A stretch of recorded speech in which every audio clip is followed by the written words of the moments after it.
महाकालेश्वर मंदिर परिसर में स्थित नागदेश्वर मंदिर में वर्ष में एक बार नागपंचमी पर प्रदर्शन हेतु दरवाजे खोले जाते हैं। इस विशेष अवसर पर लाखों श्रद्धालु उज्जैन पहुंचते हैं। इसी को देखते हुए जिला प्रशासन ने दर्शन व्यवस्था और भीड़ प्रबंधन के लिए व्यापक तैयारियां कर ली हैं। गुरुवार को संभागायुक्त संजय गुप्ता, एडीजी उमेश जोगी, डीआईजी नवनीत बसीन, कलेक्टर रोशन कुमार सिंह और एसपी प्रदीप शर्मा ने पार्किंग से लेकर दर्शन मार्ग तक सभी व्यवस्थाओं का स्थल निरीक्षण किया।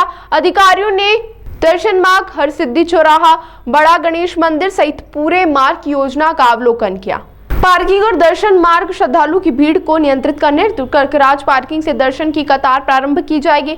दर्शन मार्ग को बैरिकेड से सुरक्षित किया जा रहा है। प्रवेश और निकास व्यवस्था अलग की भीड़ के दबाव को कम करने के लिए प्रवेश और निकासी मार्ग अलग अलग निर्धारित किए गए हैं। वहीं मार्ग में अस्थायी प्राथमिक चिकित्सा केंद्र स्थापित किए जाएंगे। स्वास्थ्य विभाग को सभी जरूरी दवाएं और स्टाफ उपलब्ध करने के निर्देश दिए गए हैं। साथ ही श्रद्धालुओं के लिए पेयजल की भी पर्याप्त व्यवस्था की जाएगी। आने वाले समय में 29 तारीख को नागपंचमी का जो त्यौहार है, उस दिन नागचंद्रेश्वर मंदिर में बड़ी संख्या में श्रद्धालु आते हैं। लाखों की संख्या में श्रद्धालु आएंगे।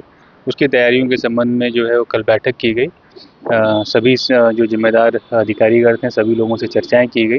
खासकर जो व्यवस्थाएं हैं श्रद्धालुओं के दर्शन की व्यवस्था और दर्शन व्यवस्था जैसे विगत वर्षों में रहती है, उसी प्रकार से करकराज पार्किंग से लेकर फिर उसके बाद चारधाम पार्किंग, फिर उसके बाद हरसिद्धि मंदिर से, फिर हरसिद्धि चौराहे से, फिर बड़ा गणेश के बाद मंदिर परिसर में जो प्रवेश की व्यवस्था रही है विगत वर्षों में, वही व्यवस्था इस बार भी प्लान कर रहे हैं हम लोग। और साथ ही श्रद्धालुओं को रास्ते में पेयजल और उनके जो सामान रखने की जो व्यवस्था है वो भी अच्छे से करी जाएंगी, जिससे कोई तकलीफ ना हो उनको। और मिला जो रात को 12 बजे मंदिर के जो पट खुलेंगे, उसके बाद श्रद्धालुओं को सुगम दर्शन व्यवस्था हो और प्रशासन की पूरी टीम जो है वहाँ तैयार रहेगी। और विगत वर्षों में देखा गया कि करीबन 5 लाख से भी ज़्यादा श्रद्धालु आए थे। मुझे उम्मीद है इस बार वो भी आंकड़ा जो है अधिक रहेगा, तो उसके हिसाब से हमारी तैयारी है। विभिन्न जगहों पे जो पार्किंग की व्यवस्था रहती है उसकी तैयारी कर ली गई है। ज़रूरत पड़ेगी तो इंजीनियरिंग कॉलेज के परिसर में भी पार्किंग व्यवस्था की जाएगी, जो बाकी व्यवस्थाएं रहती हैं उसके अलावा। और कोशिश की जाएगी कि ज़्यादा से ज़्यादा लोगों को पार्किंग दूर रोक कर वहाँ से पब्लिक ट्रांसपोर्ट के माध्यम से मंदिर के पास भेजा जाए। समय में श्रद्धालु दर्शन कर पाएंगे? देखिए, जैसे मैंने बताया कि रात के 12 बजे जो है दर्शन करना प्रारंभ हो जाता है, और जो मैंने मार्ग बताया उसके बाद एरो ब्रिज के माध्यम से भगवान जी के दर्शन होंगे। उसके बाद श्रद्धालु वहाँ से लौटेंगे। हमारी कोशिश है कि जो पूरा रास्ता है वो डेडिकेटेड रहे, कहीं किसी प्रकार की रुकावट नहीं रहेगी। तो मुझे लगता है कि एक बार जब चीज़ें सैचुरेट हो जाती हैं तो उसके बाद आधे घंटे 1 घंटे से ज़्यादा का समय नहीं लगना चाहिए।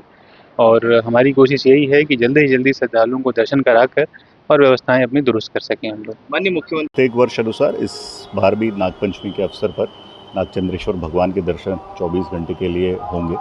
इसकी व्यवस्था के लिए करकराज पार्किंग से, जिस तरह हर साल होता है, वहाँ से पार्किंग से बैरिकेड के माध्यम से रैंप पर होते हुए चारधाम से जिगजैग और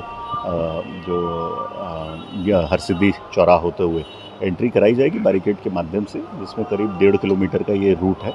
और उसके बाद एरो ब्रिज के माध्यम से सभी को दर्शन कराए जाएंगे। उसकी व्यवस्थाओं का और उसमें जो दुरुस्तीकरण करना है उसके लिए सभी विभागों को लेकर आज एक पूरा भ्रमण किया गया है, क्योंकि उसके ये नागपंचमी मंगलवार को है और सोमवार को सावन की सवारी भी रहेगी। और सावन के सोमवार पर बाबा महाकाल के दर्शन करने के लिए जो भारी संख्या में श्रद्धालु आते हैं, उनको देखते हुए श्रद्धालुओं के लिए सोमवार की जो एंट्री है वो इंटरप्रिटेशन सेंटर के माध्यम से महाकाल लोक होते हुए फैसिलिटी सेंटर से दर्शन कर और इसी वास्ते से वापस एग्जिट भी कराया जाएगा, जिससे दोनों व्यवस्थाओं में किसी प्रकार की ओवरलैपिंग नहीं और श्रद्धालुओं को दोनों जगह सुगमता से दर्शन हो सके।